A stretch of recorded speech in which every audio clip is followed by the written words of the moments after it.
because EE had offered a line with a 364. I'm really impressed with it.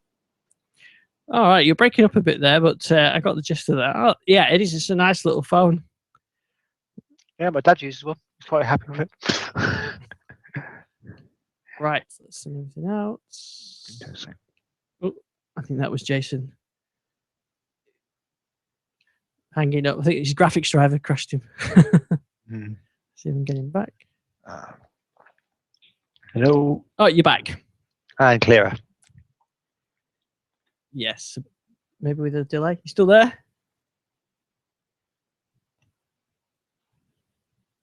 Nope. He's having my usual problems. He's trying to download some updates for his 940. Yeah. 640. Right. Well, hopefully we'll get him on. Let's just check he's on and then I can. Oh, lovely. there you are. You're back. We can hear you, Jason. Sometimes. Yeah. We heard him say lovely, and that was it. Maybe he has gone. Well, Gary, good evening. Good evening. We have got Jason on the call. Oh, there he is. He's back. Jason, can you hear us? Hello. We can hear you in the background now. Let's change my Oh, your network's breaking up, I think it is. Either that or Jason's breaking up.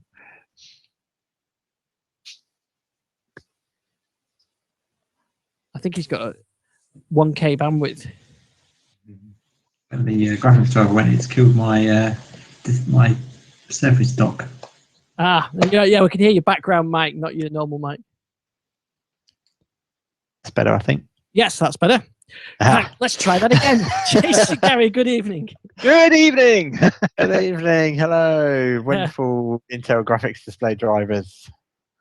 Yeah, now it's funny you mentioned that. What was your tweet today on that? Yeah, I couldn't resist it. I think after about the fourth time it went, I got that message about your graphics drivers stopped responding and has recovered. So I tweeted it and said, "Insiders close to Microsoft say that they plan to have this on 1 billion PCs." One PC at a time, and starting with 1 billion issue occurrences on your machine. Yes, absolutely. Yeah, just it's so often. I mean, we talk about telemetry and stuff. I'm sure they must be getting aware of it. I mean, it seems to be plaguing the Surface Book, the Surface Pro 4, the Surface Pro 3. So hopefully it won't be too much longer before we get an update. But it is really frustrating. I mean, especially when you're just using Edge to browse the web. It's not anything taxing. It's funny. I've hardly ever seen. I think I've seen it once or twice. It must be to do with the Hyper-V and things like that. Yeah, well, I've had at least one response on Twitter where they were saying they don't have the Hyper-V role enabled, but I know Hyper-V does change even the local operating system, so it becomes almost another kind of virtual machine sitting aside. But I think it is happening to people that don't have that enabled. So I think it just depends. I mean, it could be that if I deleted the graphics drivers and reinstalled them, that it went away. But I've kind of been watching. I think it's Rod Trent. He seems to be struggling with it, and he's tried all sorts. So I'm just kind of living with it for the moment. It's not like it causes me a massive problem. It's just a bit ridiculous when you're in the middle of doing something and suddenly the PC freezes for a moment, and then you get that message. Yeah.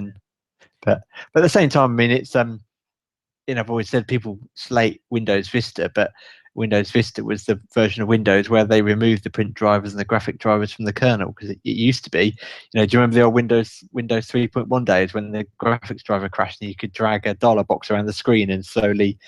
Yes, I do remember that. Yeah. And that was because it was tied to the kernel, so when it crashed, it took the whole Windows down. Whereas, so I like to defend Vista because there were some big changes went into Vista that led us to where we are today. Well, at least it recovers. Yeah, that's what I mean. Yeah, so it doesn't bring the whole system down, and it's now outside the kernel. So, yeah, it's. I've had it on my laptop a couple of times, but it's funny the Surfaces doesn't do it at all, and neither do any of the cheap tablets. But I'm not sure what graphics drivers they've got in there, but definitely the Surface. It's funny how I see all the people mentioning it, and mine's fine. I tell you what, I did find today. My Lenovo. I use it on wireless all the time when I'm in the office, all day, and it's fine. And I went to one of our other offices today, and it blue screened about 5 times, and with a wireless driver issue. Oh, really? in 4 hours or something like that. Went back to the office, and it was fine again. So explain that. I have no idea. Yeah. Mind you, what version is the Surface Pro 3 you've got? Is yours the Core i5? Yes. So yeah, mine's a Core i7. So again, I guess there must be some hardware differences there as well. So who knows? Yeah, who knows? So aside from that, I think you have got another rant, haven't you? Didn't we say there was another one on the way? I'm sure I remember tweeting that this week. We had another one planned. Oh yeah, I can't remember what that was now. I'll have to look back through my timeline. Obviously, really upset you. But yeah, we've got Windows 10 Mobile. I installed on my main daily driver. Jason, I think you did on yours. I did, yes. I took the plunge. Despite yeah, Gary, you already went the week before us. Yes, and updated. So, and up until today, it's been brilliant. But today, it's absolutely useless. Oh, that's interesting. So I don't know why today, but it's gone. I can hardly do a thing on my phone at the moment. It's so slow. If it was a Windows 10 system, oh yes it is, I'd be running Task Manager to see what the hell was going on, but I can't. Very strange, yeah. I'll talk about my experience, but kind of the opposite. Jason, interesting finding out, but we'll talk about that. We'll also talk about oh, hey, Cortana's just popped up on my tablet. I don't know why. So we'll also talk about the Band 2, where I'm on the second Band 2. And what else have we got? We got some other Windows news. What happened to the update? The 1511 update. We've got email, and we've got a comment from last show. In fact, I'll just give you that comment from Chad. And he said, "Hello, long-time listener, first-time caller. The November update is version 1511, which gives you the year month, 2015-11 month. Have a great day, Chad." So I think he was referring to where we were kind of speculating on what the naming would be. Mm-hmm. So yeah, although it is referenced as the November update generically, though, isn't it? I think. Yeah, that was Gary's point about, well, November which year, but I think where's it gone? So we'll start with that then. So I've seen reports over the weekend. I was kind of offline quite a bit over the weekend, that the upgrade has been pulled, and including from the media tools. So who wants to go first on this? Yeah, as far as I can tell, it's just the media creation tool that it's been pulled from. It's reverted. Now, if you use that tool, you end up with the RTM 10240 version. As far as I can tell, although I've seen some reports of people not seeing it on Windows Update, but as far as I'm aware, it hasn't actually been pulled from Windows Update if you're upgrading from Windows 7 or Windows 8, or even if you've currently got Windows 10 RTM version. I don't know about if you've seen any different, Gary. No, but that's my experience as well. Yeah. And they also said that it's going to be a staggered release as well, so some people may not be seeing it because it's just not got to them yet. It seems a strange decision pulling it from the media creation tool. My only thought can be that maybe they found some sort of problem running it from an ISO rather than as part of the main setup, which doesn't occur when you do it as an update. But I had one theory, which is that the big change with Threshold 2, the 1511, the November update, is that they now allow activations using a Windows 7 or Windows 8 product key, which didn't used to be the case. And I just wondered whether or not people were using that as a way to circumvent activation and use kind of pirated keys, because in order to get it through Windows Update, you need to have an activated, you always have to have an activated version of Windows to use Windows Update. So I just wondered if they'd realised they'd created a backdoor to getting an activated version of Windows 10. But doesn't that do away with the benefit of having that thing in there at all? Because you couldn't use it to I've got a theory, actually, that I'm just thinking about it. I've seen a few people saying that the update can remove programs without asking you, and I think it could be really possibly related to this because we use ESET on some machines at the office, and I used the media creation tool to get the ISO, and then upgrade my machine because it didn't. I think I said last week, and it went to 99% or something like that. 100%. I think 99% on my machine it didn't work. So I used a media creation tool, and it removed ESET completely, but never told me about it. Whereas a colleague used the Windows update method, and it warned him about removing ESET before it applied the update. So, and I've seen a few people sort of tweeting to say that the update is removing application without asking you. But see, someone else in the office used the normal update procedure and it did say about getting rid of it. But on mine, he said, "Oh, did it tell you it was getting rid of yours?" And I said, "No, it's fine on mine." I looked and it wasn't. It was using Defender. So Yeah. I wonder if it's related to that, maybe. I've also seen some reports that if the Threshold 2 release is used as a clean install, you can't turn on BitLocker, whereas apparently it's fine from an upgrade. Actually, I should check actually see if I've still got BitLocker enabled on my drive. I think I have. Well, I did my Surface. Yeah, I've still got the padlock over mine. So yeah, BitLocker's on. So, but apparently with a clean install, mine is. You might not be able to activate it. Whereas apparently it's fine from an update perspective. But I just want. So I was just going to say, Jace, those sort of things are things which would go into that bundle I just said at the start there of it doesn't work from a clean install, but does work on the update, and that's why I called it. And that actually makes some sense if things like that are happening. Maybe just hadn't tested it properly as a clean install. Yeah. The one thing though, I mean, the ISOs are still available on MSDN. So if you've got an MSDN subscription, you can still download the ISOs that way. And that was similar to the Windows 8.1 release, that you could get the ISOs to go straight to 8.1 on MSDN, but in order to do it as a consumer, you had to install Windows 8 and then reinstall these. So it may be that they've just decided to go that way, but it does seem odd that they were recommending that as a preferred route. You know, if you couldn't get the Windows November update directly, to download the media creation tool, because I know Ian, you had that where it failed and they said they wouldn't offer it again. I guess that's whether or not there would have been some kind of grace period and then you would have been offered it again. And there were also people that have just, if you'd upgraded to Windows 10 in the last 30 days, it wouldn't offer it as well because it would remove your option of going back to the previous operating system. Yeah, that's right. Yeah, it just seems a bit. It does seem odd. It seems like they've pulled it for. Obviously they pulled it for a reason, because it wasn't that they didn't want people to use it initially, because they were recommended using it. So there's this, they found something, and I think maybe it goes back to, like Gary's saying, it's not just one particular issue. It's just a few things they've noticed when you do it from that clean install, and therefore they know that the upgrade procedure is more reliable. So just do it that way. Yeah, well, you'd have thought if there was a real issue that they'd have pulled it from MSDN as well, though. So true. I mean, we talk about this all the time, don't we? It's almost typical Microsoft. You know, just when they were flying high, they do stuff like this and then just go, let's stick our head in the sands and hope nobody notices. But you know, in the world of social media, that you can't get away with that anymore.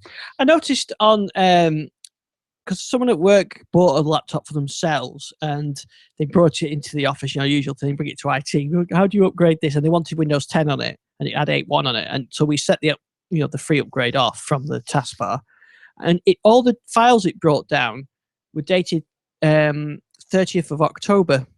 So I guess that's I never got to see the finished result, so I haven't actually tested it, but because as he was doing the upgrade, it brought down. So I think it brought down the November update automatically as part of Windows Update now. So if you go into Windows Update from an 8.1 machine, I think you get the October. You get the November update rather than getting the 10.2.40 and then doing the update a month later. So so it still goes direct, which again I guess would give the opportunity that if it didn't activate correctly that you could use a key. But yeah, it's well, like I say, it's an odd one. It's all it takes is an official announcement as to why they've done it. But I guess probably some department that actually forced their hand to do it probably isn't necessarily the department that would communicate it, who have probably gone off on holiday celebrating the launch of I guess Microsoft's kind of winding down for Christmas now. Yeah, I mean, Gabriel's been pretty quiet this week, hasn't he? after. Yes, yes. It's That actually quiet period after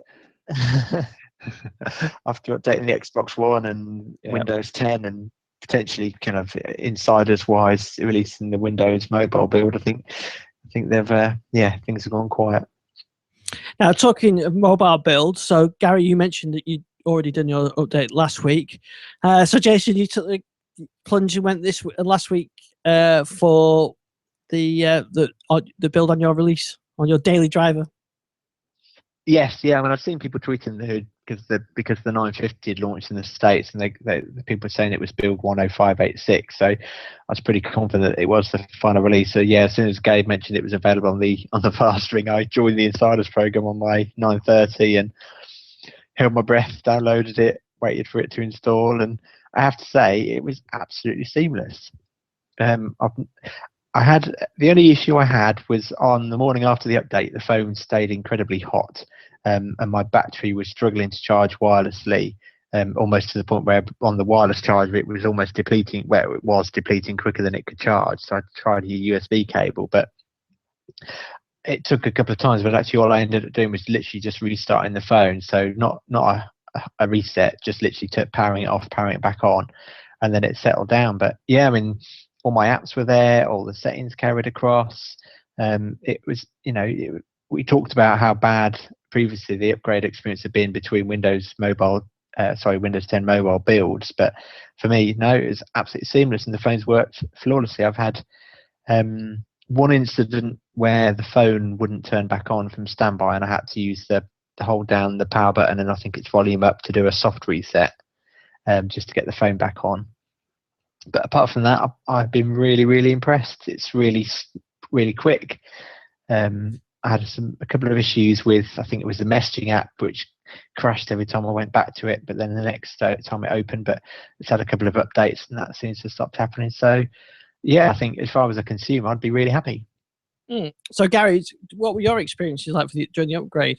So the upgrade, well, I think I said last week I had to do a full reset and restore from backup to get it to work anything like normally. But then again, I've got a lot of stuff on my phone. As people have seen me tweet, I can go A to Z on my apps.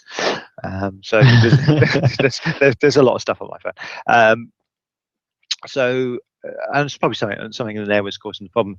But and since then, it had been behaving absolutely fine up until today, when suddenly it stopped getting any email messages, and it's just been sitting there sort of trying to sync all day, and then the whole thing's gone incredibly slow. It's things like when a telephone call came in, it took a good 20 seconds before the answer icon actually came up.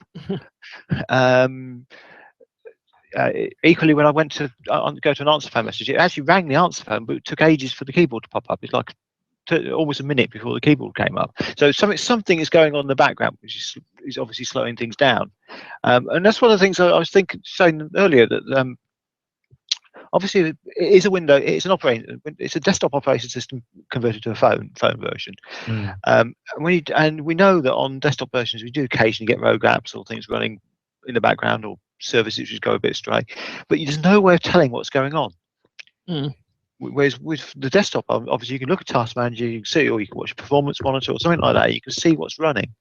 And I don't necessarily want to stop things or anything like that. I just like to know what's causing the problem, what's actually slowing it down. Yeah. Because a reset doesn't solve it. I've actually tried to power down and volume down and power button job. As soon as it starts up, it's fine for about 10 seconds, and then it starts off again, going this incredibly slow. So I'm a bit unsure of what's going on. I don't know if it's a coincidence. It's a week after I installed it, whether that's something to do with it.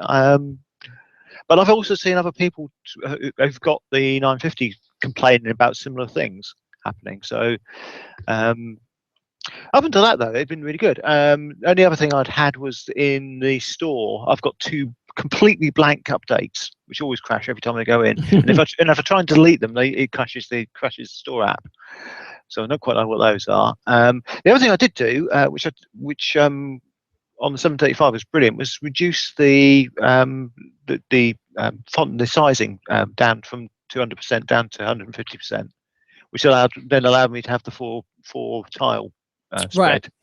And to my eyes, I look a lot better. And what I found then, before I did that, a lot of the dialogue boxes were being cut off. Text wasn't quite formatting properly, particularly on the Microsoft apps. Nobody else's apps had this problem. It was only the Microsoft ones.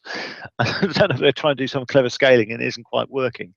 But things like the maps, you if you were doing navigation, it would show the speed limit, but the speed limit was half cut off and things like that. Or even when it was in the store and it said an app needed to be installed on the storage card, all you got was an app needs to be in because it cut off at that point. Whereas now it all shows the messages. So I think the scaling was wrong for the 735, and it's a lot better now in that respect. It's just if I could actually use it to do anything, I'd be happy. Yeah, it's a shame, isn't it? Because that's always been one of the strengths of Windows Phone compared to Android, that it doesn't need a task manager. Yes, there was a task switching where you could close down apps, but it didn't need a task manager in that, so you could shut down background tasks. And so it's a shame that that's kind of your experience, because that's always been one of the selling points. Yeah, and I can close every app on here, and if I try to start another app up, it takes. Let's try it. I'll just start something simple up. Let's just start Edge up, for example. So I'll let you know once it's opened. the 735 is quite a nice. I found it was quite a nice, fast little phone. Oh yeah, it's usually a very quick phone. Yeah, it's just open Edge. So what's that? 20 seconds. Yeah. So as if I hit Edge, it would just be, opens straight away. Yeah, it would be interesting. Maybe when the media, the Windows Phone recovery tool gets updated, so that you can actually download, Windows Mobile 10 ROMs to kind of refresh the device properly. Yeah. Whether or not that kind of solves those sort of problems, but as you say, it does show a stark contrast with my experience. I think really my only big niggle is that they've taken out you can't specify a default navigation app, and now when you ask Cortana to get you directions somewhere, it just uses the inbuilt Windows Phone navigation, whereas before I had it set to automatically start Copilot. Yeah, and I use this. Yeah, I miss having that ability to switch between them. But I have to say, I'm actually quite impressed with the Maps app. I think it works quite well. I used it to navigate at the weekend, and it actually worked pretty good. And other than the problems today, I've actually been really impressed. It's up until today, it's been really snappy and everything's worked really well. So I just hope I can get around this problem. The other thing I keep getting today is it just keeps coming up. It's sitting on the main start my screen menu screen. It will just pop up and say resuming. And sit there for that was a bug in one of the earlier builds as well. But so I'm definitely on the latest build. So something very odd going on. Yeah. We should also, I guess, mention that there was one known issue with that build, which was if you had installed the previous Windows 10 Mobile Preview release and done a hard reset, that there was an upgrade bug, which meant after the upgrade had completed, you could end up in a reboot cycle.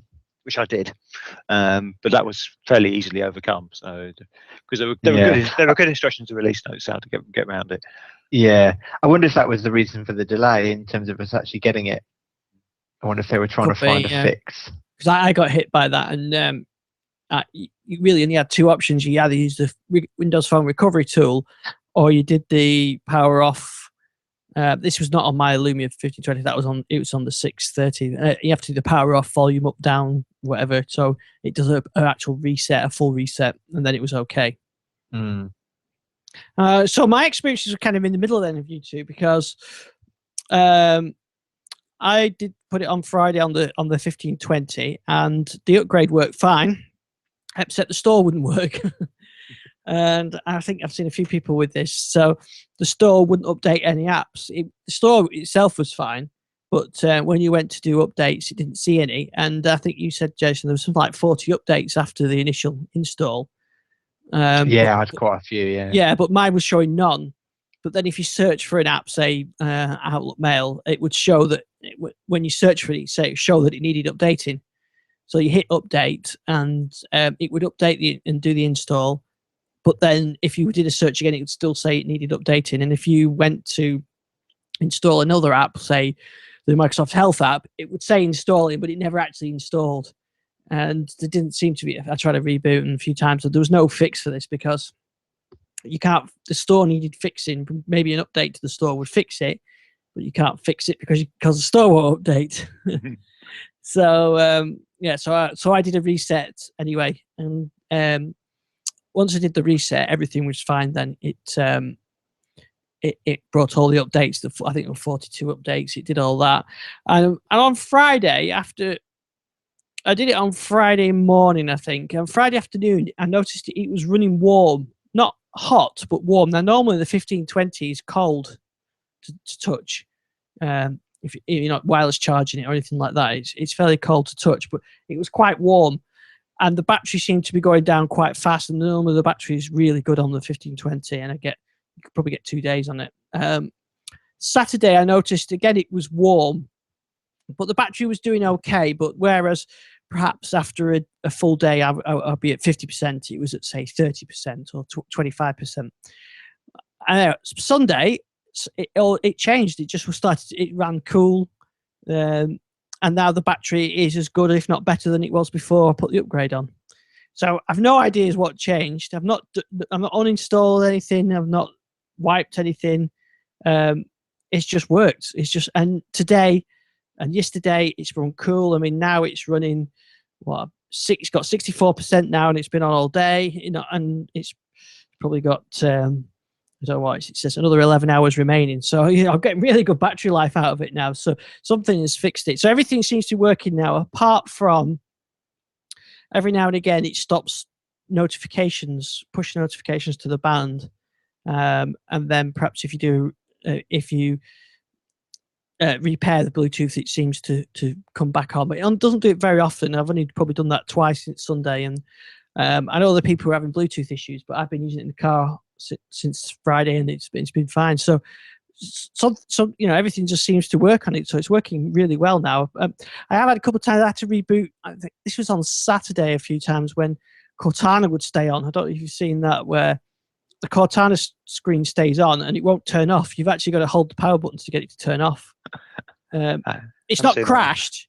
It's listening, or it's not even listening. It's waiting for you. It's got the, what's going on now kind of thing. But anyway, power off and back on, and it's okay. So it seems to be working quite well now. It's certainly, I don't know whether it optimizes over a few days or an app update has fixed something. I really don't know. There's been a few app updates, so it's always possible it's something along those lines. I've just noticed, actually, I've just gone in, I managed to get into the store for the first time today, and I've actually got 82 updates pending. Oh. So that might be explaining why it's going slow. Yeah. So that's always possible. Yeah. But one of which is for the store. Yep, so it could be that. You never know. So there's an update for the store pending at the moment. So I will see if that helps. Yeah. So my experience has been pretty good with that. Actually, all the apps seem to work okay, and I think everything seems fine. I've got gapless playback at last. Yeah, well, that is good. I mean, there's a lot of things to like. The one-handed operation is great. I mean, okay, before that, then you didn't need to really use it because you didn't have the hamburger menus, but. But I'm glad to see something from Windows 1.0 making a recurrence in Windows. If anybody's saw the screenshots of Windows, I know I tweeted this out the other day, but with the 30th anniversary of Windows 1. Yeah. It's really that long ago. Yeah. I know. I actually remember the launch of that. So, but obviously the screenshots were coming around, and if you looked at the top left-hand corner of every window, there was a hamburger menu. So nothing new under the sun. Yeah. Absolutely. We were talking about the fact that Windows was 30 years old, and I said, yeah, I'd have been. It would make me 14, and the person sat next to me said, yeah, I was 9 months old. So we're really old. Yeah. I remember I used 3.1. I never used anything earlier than 3.1, so I think that was my starting point. 3.1 for work groups as well. 3.1.1. I think I used 2, I think, which kind of came with Excel, I think it was. You didn't actually install Windows as such. It was just kind of part of, I think, Office. which may have even been version 1, I don't know. But yeah, Windows 3 was 3.1, especially Windows 3.1 for work groups. So 3.11 for work groups. That was the first version I really remember. Yeah, I think that was the one that most businesses use, wasn't it, and getting the networking working. I mean, I know Gary was they didn't even support punch cards then, did they, when Windows came out? So you weren't that impressed with it. I do actually remember the reviews at the time saying that this operating system relies far too much on this newfangled thing called the mouse. Yeah. You can't use the keyboard very easily. It actually was very similar to the reviews that came out for Windows 8. Yeah, that's probably right. Yeah. So yeah, we've gone full circle really. So Hamburger menus in Windows Phone 10. So I'm pretty pleased with this so far. Actually, I'm glad I put the upgrade on, and I think there's no need to roll back really. Yeah, well, up until today, I've been extremely happy with it. So I'm just hoping I can sort this out. Maybe it is all these wonderful. It looks like it's almost updating every single app I've got. It's a bit weird. But at least it has got. Yeah, I think I think I noticed like some of my games and stuff, which I knew didn't have updates for. They downloaded again. I think it was just it's the fact that it knew that they needed to be reinstalled. Well, I did all that when it first installed, so I mean, I definitely updated it. It definitely installed everything at that point, but today it seems to. I mean, there seems to be updates for every part of Windows as well, the messaging center and everything like that. So, some of which are failing, so I'll have to figure out why they're failing. But it's interesting stuff. It's all cutting edge stuff. I mean, what worries me slightly is that we've got the 950 going out with this version of the operating system. And I just want to correct something Jason said. He said it was the final version of the operating system. It's not a final version. It might have been the one which was released on the phones, but it's certainly not a final version. No, definitely not. No, it's a line in the sand. But the interesting thing is that Windows 10 for mobile hasn't officially been released yet, because they were still talking about having a release date sometime in November. So we've got phones shipping on a version of the operating system.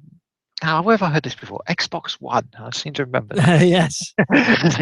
Which are going to need an update to fix some things. I mean, there are definitely still some bugs in the operating system anyway. There's got a few things being reported, but generally it's very good. So I'm not knocking out that, but I just worry if Joe Public gets hold of this, but the press could be particularly bad, because I've certainly seen some technical folks who've got older 950s and not been that impressed with the operating system, where it's done things like this, where it's locked up, slowed down, so or the start menu disappeared, which is quite a common thing.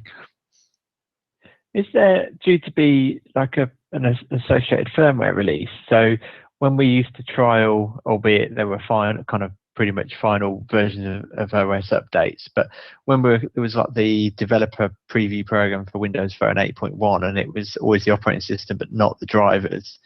Are we in a similar situation with like my 930? Have I got Windows 10 mobile, but I haven't got the optimized driver pack and firmware for my device? Well, that's certainly true. You haven't got the optimized firmware pack. Whether there is one of those coming out, I'm not sure. It makes sense that there was, but who's going to put it together these days? I wonder whether about that as well, and whether the firmware just retains the Windows 8 version. So you still got effectively the drivers we're talking, aren't we? Almost embedded drivers. So the drivers are the same version, so you don't need a new firmware, because there's no Lumia Black or whatever equivalent for 15 for Windows 10.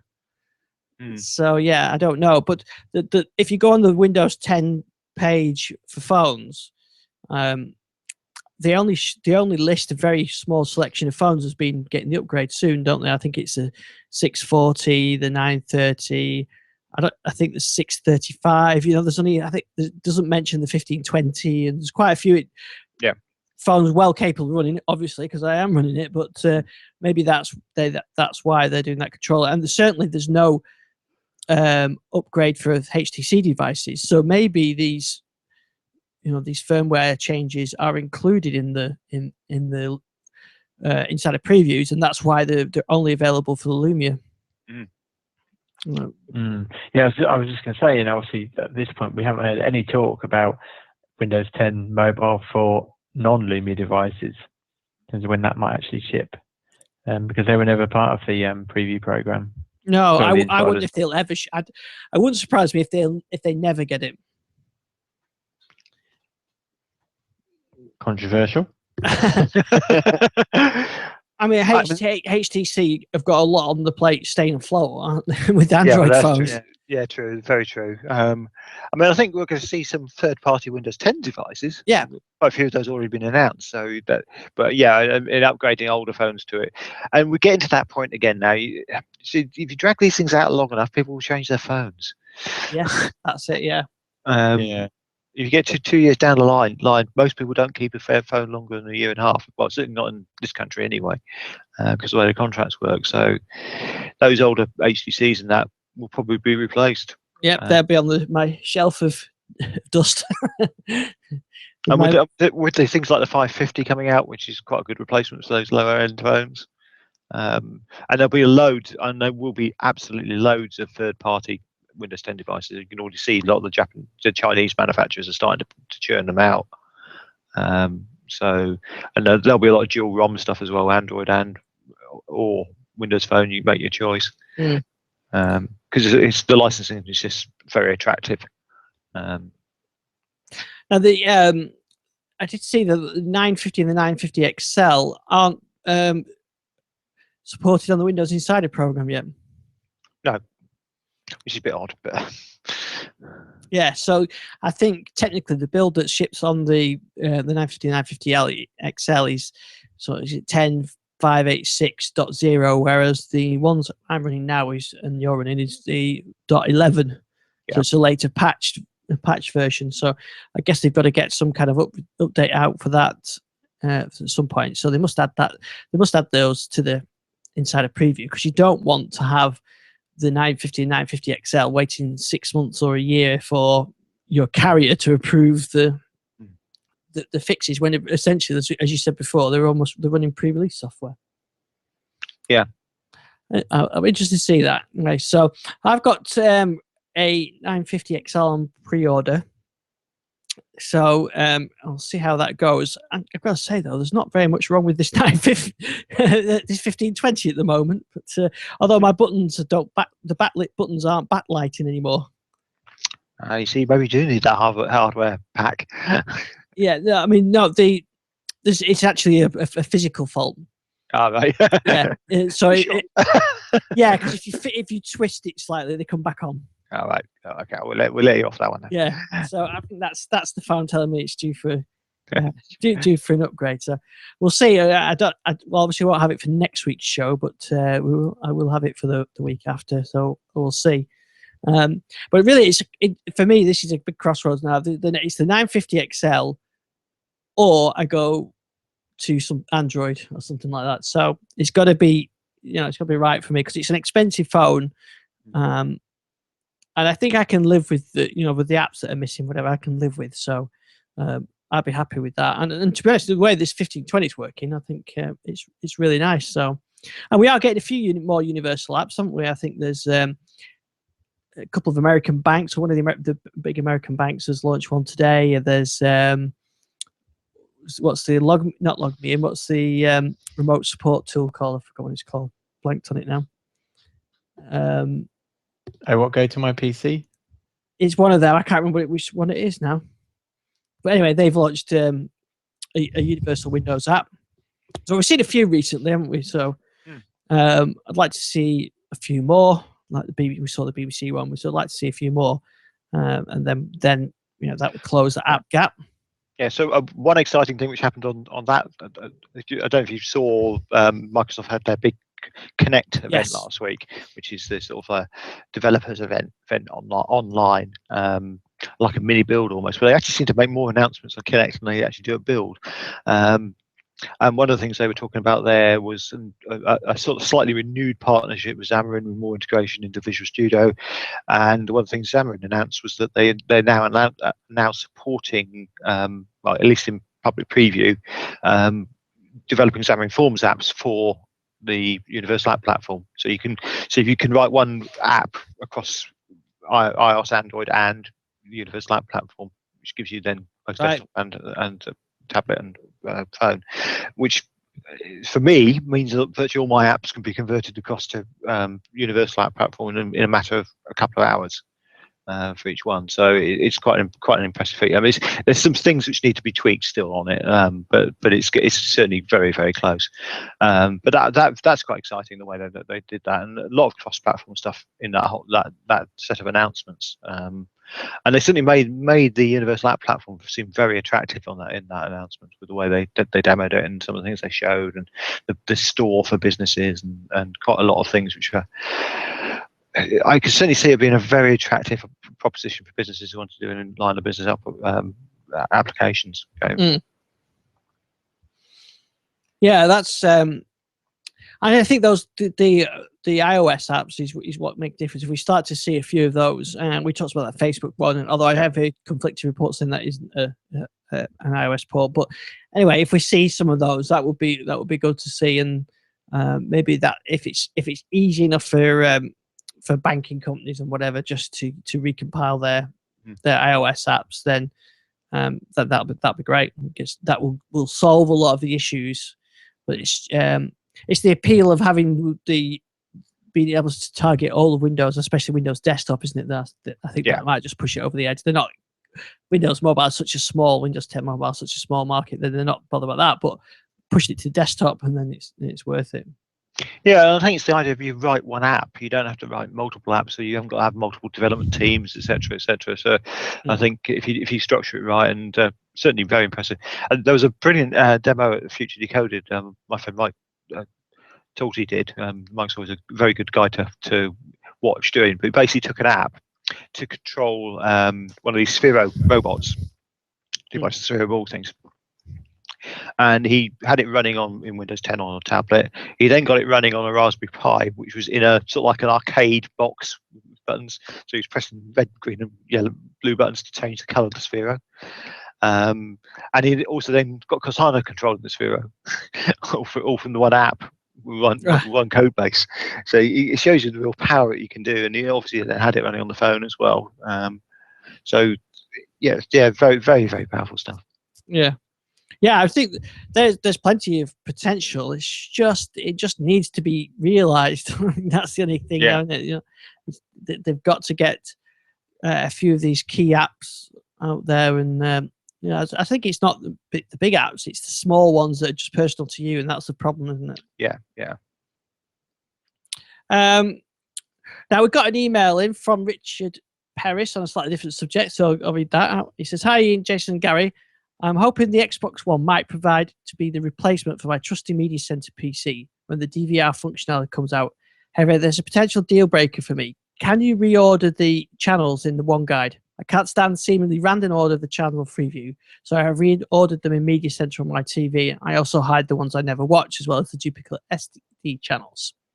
Secondly, I'd be interested to hear about your thoughts on the Sky Q platform. Up until now, Sky's multi-room abilities have been very poor, and the new platform might finally be able to match things we were able to do in Media Center for years. Having said that, I suspect, like Sky, it'll prove to be too expensive for my to justify. Thanks to the great podcast, Richard. And he says, a long-term listener since 2007, first on an orange SPV Windows Mobile 5 through Windows Mobile 6, 7, and then switched to an iPhone due to the app gap. Well, there you go. That proves what you're saying there about the app gap. But okay, we'll go on to the Xbox One. Now, I haven't tried this. Jason, have you tried this, reordering the channels in the guide? I haven't, but it's been a while. I think I only really played around with this when it very first came out. But I think I seem to recall an option where it says you can kind of prefer HD channels, or was it that you could remove the SD equivalents? Yes, I do remember seeing that. Yeah. It's been a while, and I certainly haven't played around with it since the new Xbox Experience launched. So that might well be old info, but I do believe there was certainly something there that at least gave preference to the HD channels. But yeah, I'm not sure about reordering them, or hiding. Yeah. I'm trying to think. I think it might have been an option to hide, but certainly I don't think there was anything to reorder them. No, I don't remember seeing that. And funny, it's gone very quiet on the DVR functionality, hasn't it? We've not seen anything about that for a while. No, I mean that was something that was. I'm trying to think. Did that launch, or was that something that was supposed to be coming with the new Xbox experience? It's supposed. I think it's coming next year. Got you. Yes, it's not available yet, but I mean certainly the TV tuner works. From what I've seen. Yeah, I've had no issues. It works fine. It's just there's no option to record at the moment. Yeah, and also obviously you can integrate it with your set-top box as well. And again, you can choose to give preference to HD channels, and then you can just record and watch with your set-top box. But I think it's still a long way from Media Center, isn't it? Overall, in terms of it's not very customizable. It's kind of, it is what it is, but it does have the advantage that it can integrate different sources like Netflix or LoveFilm or BBC iPlayer into the one guide. Yeah, that's it. Yeah, I mean, it has got that function to it, but it's very basic compared to what Media Center offered. Yes, yeah, I think if you really want some TV functions, you've got to have to go to a third-party app. So something like Kodi or Plex or MB. Well, not even Plex, I think, really. MB is probably one of your best bets with their TV services, but you've also got Media Portal, or it's just the Xbox is a nice device to do it on because it's simple. You don't have to set up a server or anything like that. It's all sort of all done, isn't it? All done for you. Yes. Yeah. Now, regarding the Sky Q, I don't know, Gary, did you see anything about this? So details are really, but just down to a PR press release at the moment. So it's not really been any sort of detailed out. But they're talking about better multi-room. It's going to be some form of IP television TV because but it is going to support 4K as well. Yeah. A much better set-top box apparently. And people have sort of said it's Sky's answers to TiVo and the way that's going, and obviously that's been going very more network type TV over in the last few years, and particularly in the States. But no indication of what price, other than the fact it's going to be a premium feature. Well, Sky's expensive enough as it is without adding premium to it. Whether how it'll match with the current multi-room experience on Sky in terms of price, I don't know. And how it'll affect things like Sky Go and Now TV as well. Those things are obviously out there, but Sky need to do something. They got a fair degree of churn at the moment in terms of users leaving. There is a general move away from pay TV. Actually, there seems to be if you look at the channel churn on all providers, there seems to have been a general malaise in that market. So I think they're all trying to find the new thing to pick up the people who've moved away to Netflix and now to Amazon Prime and even to some extent Now TV. Their own competition. I think it looks a good service, but I just know with Sky it's going to be expensive. My anticipation is that this will probably replace the. So originally, when Sky Plus launched, that was like a £10 premium, and then when HD came along, you got Sky Plus included, and then there was a premium for the HD channel. So I wonder if this will be kind of like an extra £10 a month, but will include HD and the recording facilities. So it will become the next kind of premium add-on. Yeah, I think it'll be slightly more because. Yeah, possibly. But I mean, certainly, the actual box itself is the replacement for the current Sky Plus box, isn't it? So, other than the premium of actually buying the box, I don't necessarily expect there'll be a premium price for just the box. But certainly, adding the multi-room capability is the other thing they talked about, was being able to shift. So, if something's recorded on the Sky box, on the Sky Q box, you could, with the mobile app, say copy, take a local copy, so you could actually then take that program out on the road or whatever. But I think I was kind of, as Gary says, caveated with the fact that at the moment it really is just a glorified press release. But I must admit, I was quite disappointed. I was expecting a lot more, because yes, it's great that now you can have kind of true multi-room capabilities with 12 tuners. It's now not limited in terms of what you can watch. It's great to be able to shift it onto other devices, but overall, their massive kind of tagline was, "We've reinvented watching TV." Well, as far as I'm concerned, there's only one way to watch TV, so that's with your eyes pointed at a screen. But it's they claim that that the young generation have switched the way that they watch TV, and obviously they're trying to compete with the Apple TV and Amazon's Fire TV. But I think they can't compete on that level because they will never include apps like Netflix or Love Film or YouTube, because that directly competes with their own product line. And I think from that perspective, I think one of the comments I saw on one of the review sites was that it kind of helps the older generation, kind of in terms of retaining their customers, but where it fails is attracting the younger generation, the kind of 16 to 24-year-olds who want Love Film, they want YouTube. They're not necessarily sitting down and watching Sky anymore. Or watching TV at all. I mean, well, yeah, exactly. For my kids, YouTube is their TV. Yeah. They'd much rather sit down and watch Chris MD playing FIFA 16 than sit down and watch Danger Mouse. That's their TV, and it's they get an email saying there's a new episode, and off they go. I think that's the same of mine. And they do use Netflix a lot, which I pay for, and they use YouTube. And there's a couple of things on Sky, like The Flash and Supergirl, that they've said they wanted to watch, so they record those, but they have to sort of find a window when when they can watch that, because they can't watch it on the laptops, which is where they watch everything else. So if this Sky Q is does the job and they've got a Windows 10 Universal app, then they would watch that The Flash on there, and they wouldn't record it on our system necessarily. Then they just watch it through there. But I have a feeling it'll be expensive, and I'll have to see what kind of offerings they have in terms of mobile apps. I mean, it's kind of crazy with Sky, isn't it? If you subscribe to Sky TV, you can't do that. You can't watch your say Supergirl on your device, Windows 10 device. But if you buy a Now TV subscription, you can. Yeah. So yeah. And Now TV do have some good Windows apps as well, don't they? They do. The Windows 10 app works really well, especially the latest update, which has sorted out all the problems that I was having with it. So, and even I saw that update today. Yeah, it does 5.1 sound properly now on things which are supporting it, but which is and that's quite a good experience now. The layout has got a lot better. Searchability's got a lot better.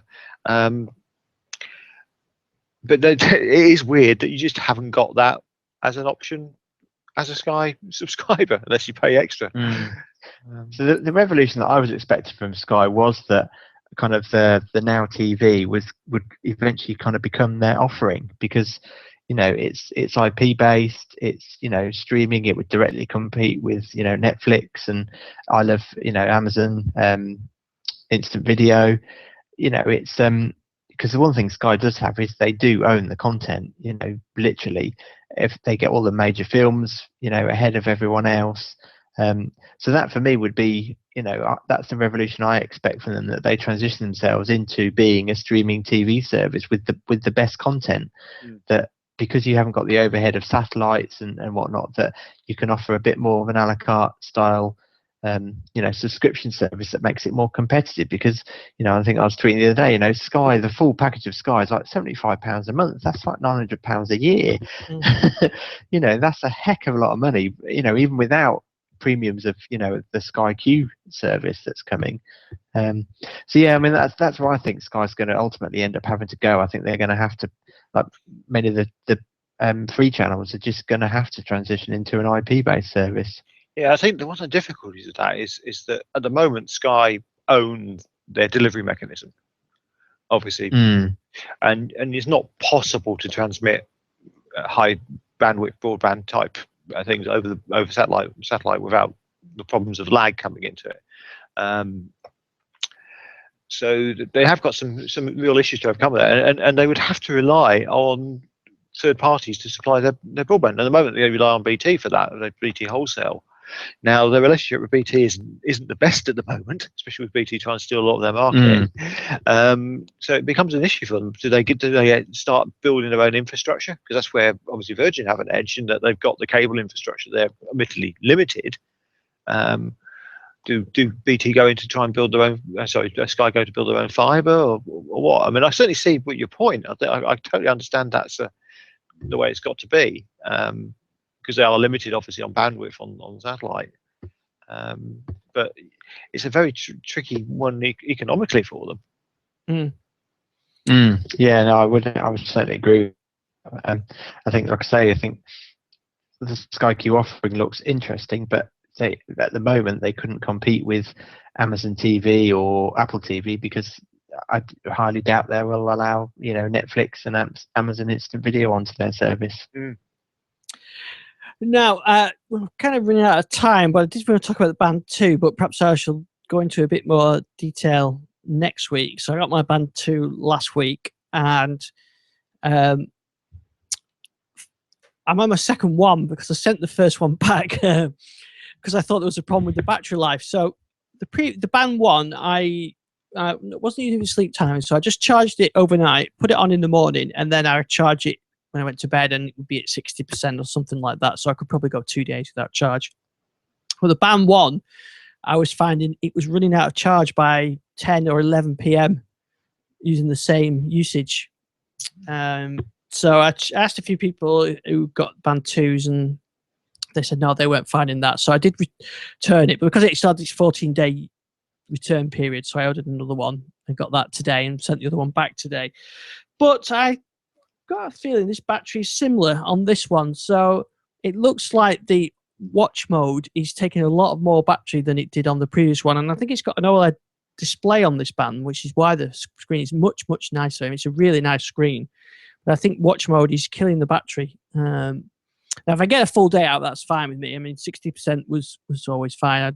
As long as if it goes to 10% or whatever, then, when I go to bed, that's fine.